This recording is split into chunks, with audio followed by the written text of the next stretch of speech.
Namanya Bumela Anggra, usianya 49 tahun. Dia bukan orang sembarangan, istri dari bos di salah satu kantor besar yang dananya melimpah. Di tempat ini, Sidar dikenal banyak orang yang lalu lalang dalam hidupku. Aku akhirnya menjadi pelanggan tetap. Pelanggan tetap apa? Aku hanya seseorang yang mengerti bagaimana memperlakukan wanita dengan baik, terutama mereka yang entah kenapa terjebak dalam pernikahan yang berakhir tanpa gairah. Aku menerima order malam itu. Seperti biasa, aku sudah mendapatkan alamat rumah. Tapi siapa sangka, suatu hari aku bertemu dengan seseorang yang tak pernah kuduga sebelumnya.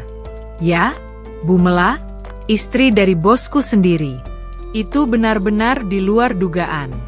Aku dikenalkan seakan-akan itu hal biasa, dan di momen itu mata kami bertemu.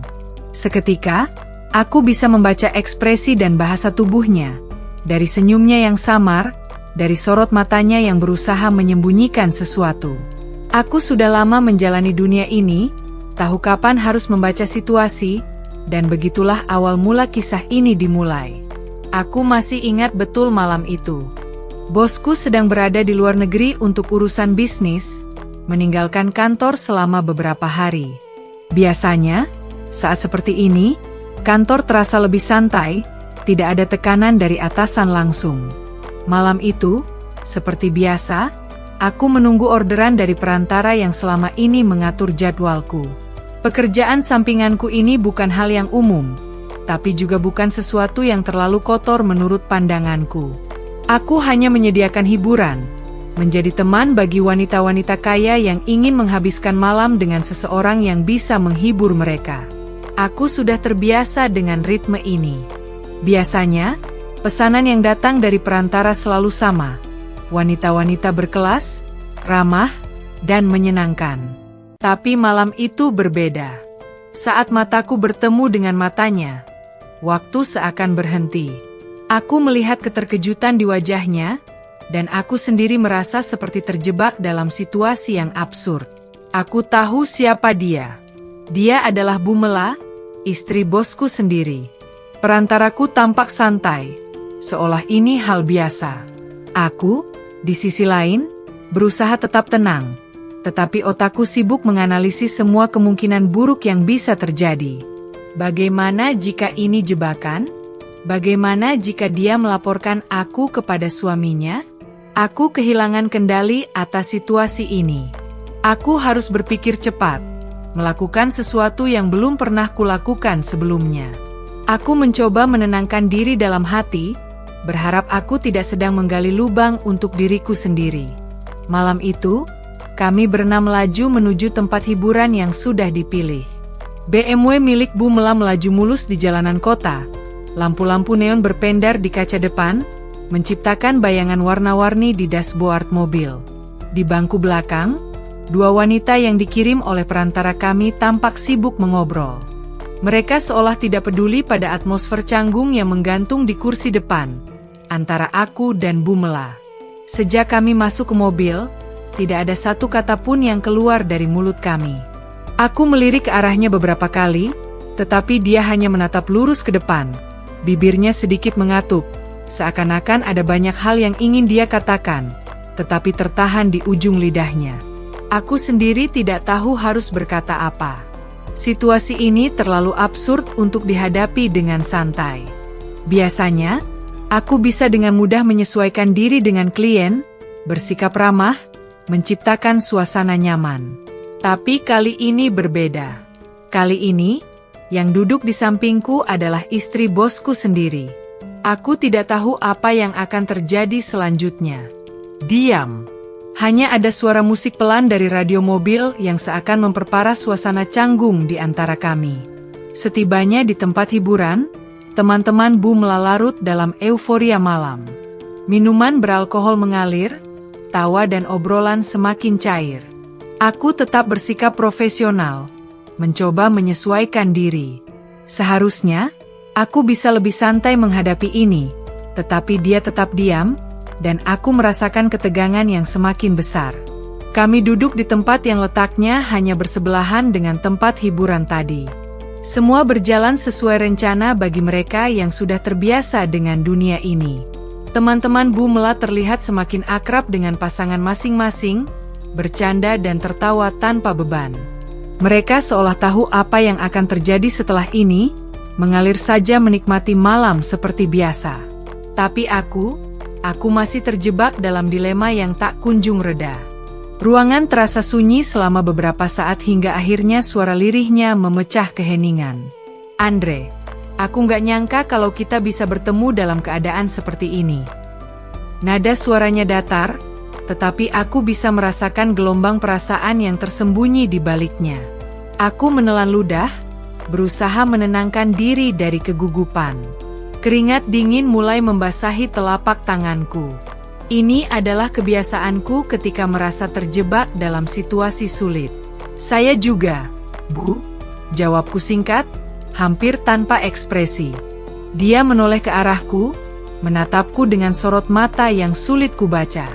Ada kegelisahan di sana, tetapi juga sesuatu yang lain, sesuatu yang tak ingin kuartikan terlalu jauh. Selanjutnya gimana? Nih? Tanyanya.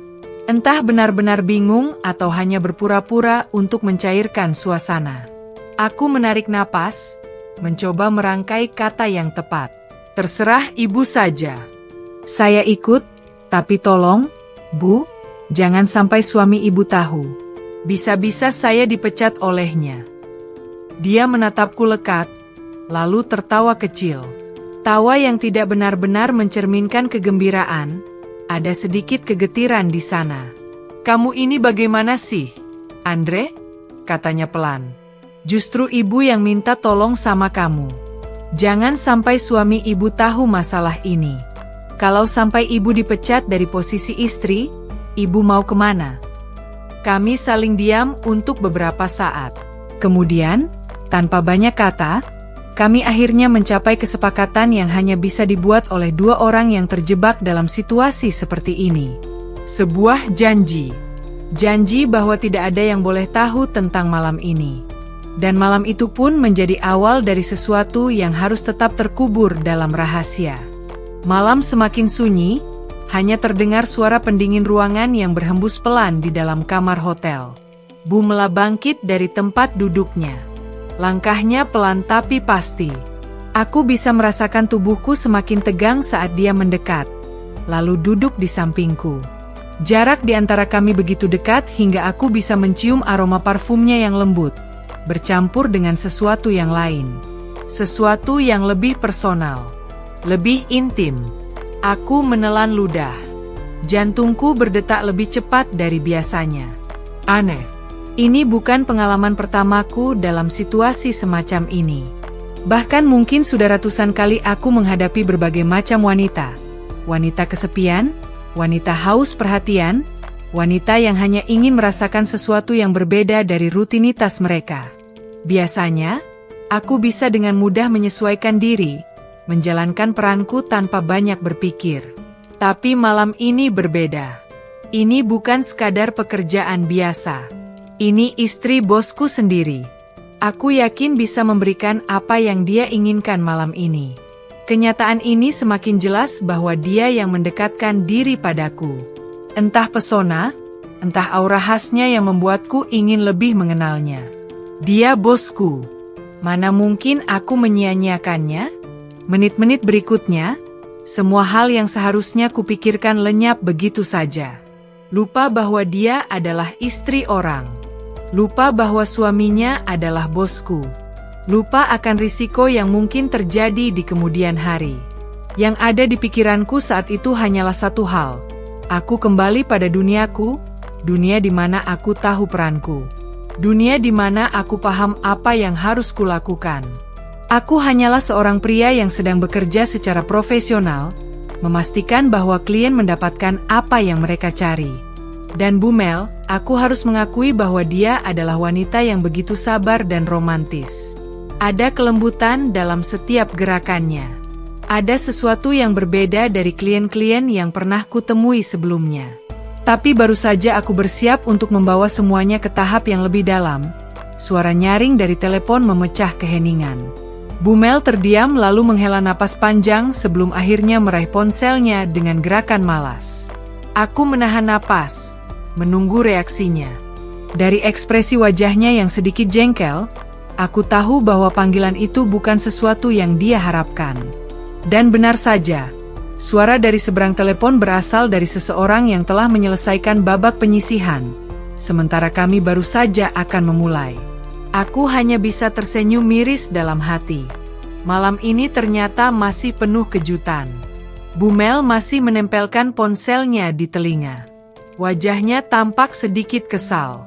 Dari nada suaranya, aku bisa menebak bahwa temannya di seberang sana menanyakan satu hal yang cukup menentukan. Apakah mereka akan lanjut hingga pagi? Sebelum menjawab, dia menoleh padaku. Gimana, Andre? Lanjut atau? Aku menelan ludah, berusaha menenangkan gejolak dalam dadaku. Jawabanku tegas. Ya, kita lanjut. Tak lama setelahnya, telepon itu ditutup dan dia menghela napas pelan. Wajahnya masih sedikit kesal karena gangguan tadi, tapi hanya dalam hitungan detik, ekspresi itu menghilang, tergantikan dengan sesuatu yang lain. Dia menatapku, tatapan yang berbeda. Tatapan yang menyiratkan banyak hal yang tak terucap. Aku membalas tatapan itu dan untuk pertama kalinya sepanjang karierku, aku merasa berbeda. Aku sudah terbiasa menghadapi wanita-wanita kaya yang mencari pelarian, mencari sesuatu yang bisa mengisi kekosongan dalam hidup mereka. Biasanya aku tidak terlalu peduli. Aku profesional. Aku tahu batasannya. Tapi malam ini, sesuatu terasa aneh. Ada sesuatu yang lebih dari sekadar hubungan transaksional. Ada sesuatu dalam tatapan itu yang membuatku jauh lebih terlibat secara emosional. Aku tetap melakukannya. Tapi rasa bersalah itu malam ini, semuanya terkalahkan oleh kebahagiaan yang tak pernah kuduga. Aku tak bisa menolak kenyataan bahwa aku menyukainya. Kami terhanyut dalam suasana yang begitu intens, menyingkirkan semua yang ada di sekitar kami. Kami hanya ada berdua, dengan napas tersengal dan perasaan yang sulit diungkapkan dengan kata-kata. Seperti petualangan yang mencandu, aku tak bisa menahan diri. Namun, dalam benakku, aku masih bertanya-tanya. Apakah ini hanya ilusi? Apakah dia benar-benar menginginkanku? Atau ini hanya bagian dari permainan? Jarum jam di meja nakas telah melewati pukul 12 malam ketika suara telepon kembali memecah kesunyian. Bumel, yang masih berbaring di sampingku, menghela napas pelan sebelum akhirnya mengulurkan tangan, meraih ponselnya dengan enggan. Dari nada suaranya, aku bisa menebak bahwa panggilan itu berasal dari seseorang yang cukup dekat dengannya. Hei, kamu yang kesini atau aku yang kesana? Si kampret satu itu sudah pulang soalnya. Suara perempuan dari seberang terdengar samar di telingaku. Aku hanya bisa menangkap potongan-potongan kalimatnya tanpa benar-benar mengerti maksudnya. Bumel tidak langsung menjawab. Dia hanya menatap langit-langit kamar dengan mata yang sedikit sayu sebelum akhirnya berkata, "Kali ini enggak bisa, Risa. Kita sendiri-sendiri saja, deh." Jawaban itu rupanya tak memuaskan si penelepon. "Kok kamu gitu sih? Mentang-mentang dapat yang ganteng terus enggak mau berbagi. Kawan macam apa itu?" Aku mengernyit, semakin tak paham dengan arah pembicaraan mereka. Tapi sesuatu dalam nada suara perempuan bernama Risa itu membuatku merasa tak nyaman. Beberapa detik keheningan meliputi ruangan. Bumel menutup teleponnya dan menoleh ke arahku. Tatapannya seakan menyimpan pertanyaan yang sudah terjawab. "Andre," suaranya pelan. "Kamu masih mau lanjut? Temanku juga mau bergabung ke sini." Aku semakin bingung. "Pindah? Bergabung?" Dia menelan ludah lalu melanjutkan dengan suara yang lebih pelan. "Aku sebenarnya nggak rela kalau kamu harus dengan orang lain. Tapi semua terserah kamu, deh." Kata-katanya membuatku terdiam sejenak. Ada perasaan aneh yang menyelimutiku. Aku bisa saja menolak. Tapi pada akhirnya, apa bedanya ini dengan yang sudah sering kulakukan sebelumnya? Aku menarik napas lalu mengangguk. Oke, Bu. Saya siap. Sesaat mata kami bertemu. Aku tak ingin berpikir terlalu banyak. Pada akhirnya, aku harus tetap profesional. Meskipun ada sesuatu dalam hatiku yang terasa berat kali ini. Tanpa berkata apa-apa lagi, aku bangkit dari tempat tidur dan menuju kamar mandi. Setidaknya, aku punya waktu sebentar untuk berpikir. Air dingin mengalir di telapak tanganku. Aku menatap bayanganku di cermin. Wajahku tampak tenang, tanpa ekspresi yang berarti. Tatapannya seakan menyimpan pertanyaan yang sudah terjawab. Andre, suaranya pelan. Kamu masih mau lanjut? Temanku juga mau bergabung ke sini. Aku semakin bingung. Pindah? Bergabung? Dia menelan ludah lalu melanjutkan dengan suara yang lebih pelan. Aku sebenarnya nggak rela kalau kamu harus dengan orang lain. Tapi semua terserah kamu, deh. Kata-katanya membuatku terdiam sejenak. Ada perasaan aneh yang menyelimutiku. Aku bisa saja menolak. Tapi pada akhirnya, apa bedanya ini dengan yang sudah sering kulakukan sebelumnya? Aku menarik napas lalu mengangguk. Oke, Bu. Saya siap. Sesaat mata kami bertemu.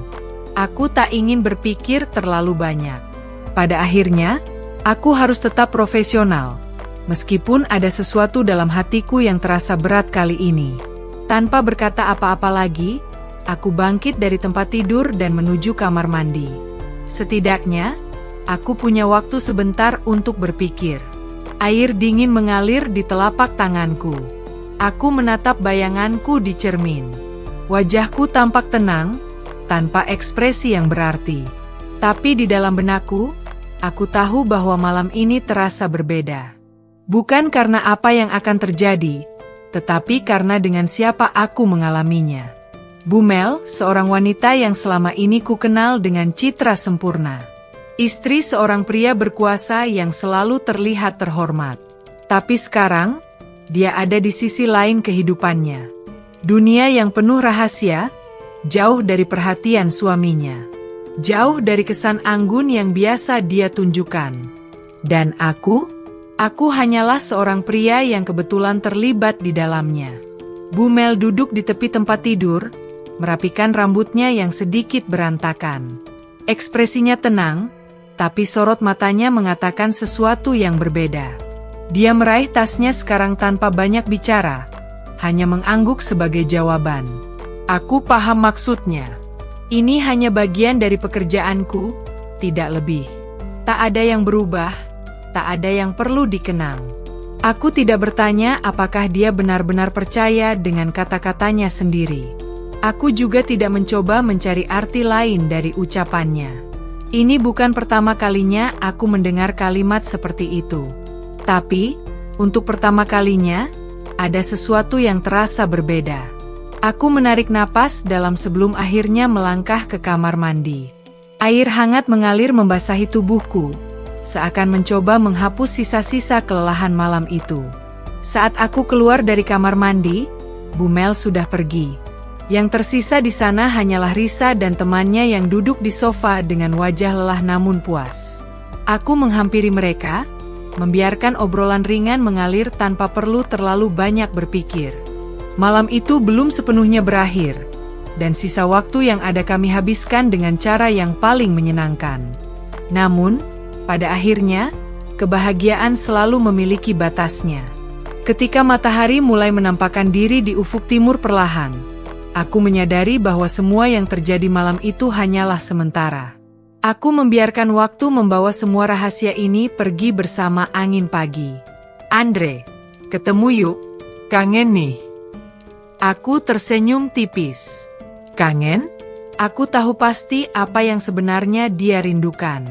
Aku tidak langsung mengiyakan. Aku memainkan peranku dengan baik. Berpura-pura menolak, membuatnya sedikit merajuk. Dan itu berhasil. Setelah beberapa kali dia membujuk dengan nada penuh keinginan, akhirnya aku mengalah. Oke, kita ketemu di hotel saja. Kebetulan aku sebelumnya juga baru saja pergi, dan aku pun sempat jadi darurat untuk kamar yang aku pesan. Sesampainya di hotel, aku mempersilakan dia untuk mandi dulu. Mandi dulu, biar segar dan wangi. Santai saja, anggap rumah ini rumah sendiri, kataku sambil melangkah cepat ke kamar mandi. Dia sedikit terkejut, tapi kemudian menyusulku. Aku ke kamar tidur dan bersiap untuk apa yang akan terjadi. Tapi kemudian aku bertanya, "Oke, tapi mana Bu Mel?" Tanyaku masih mencoba mencari kepastian. Sebentar lagi dia datang. Aku disuruh tunggu di lobi, tapi aku pikir lebih baik langsung saja biar bisa ngobrol sama kamu dulu sambil menunggu kedatangannya. Ternyata aku malah dapat lebih dari yang aku harapkan, jawabnya dengan tawa ringan. Aku merasa kebingungan, tapi dia hanya tertawa kecil sambil menatapku penuh arti. "Andre nggak marah?" tanyanya. Matanya menatapku tajam penuh rasa ingin tahu. Aku hanya menjawab dengan senyuman dan mulai melangkah mendekatinya. Aku pun tak perlu banyak berkata-kata untuk merespons seperti yang sudah aku lakukan sebelumnya. Namun, ada hal yang sama sekali tidak aku perkirakan.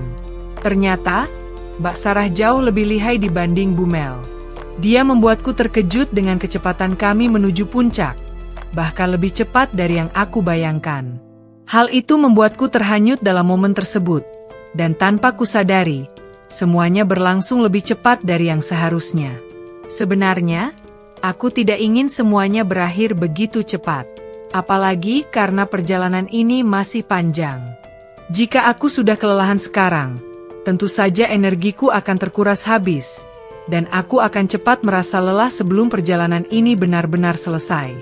Namun, pada akhirnya, semua tetap berjalan seperti yang sudah ditakdirkan. Seandainya aku sudah mengenalmu sejak dulu dan tahu kamu seperti ini, lanjutnya sambil tersenyum.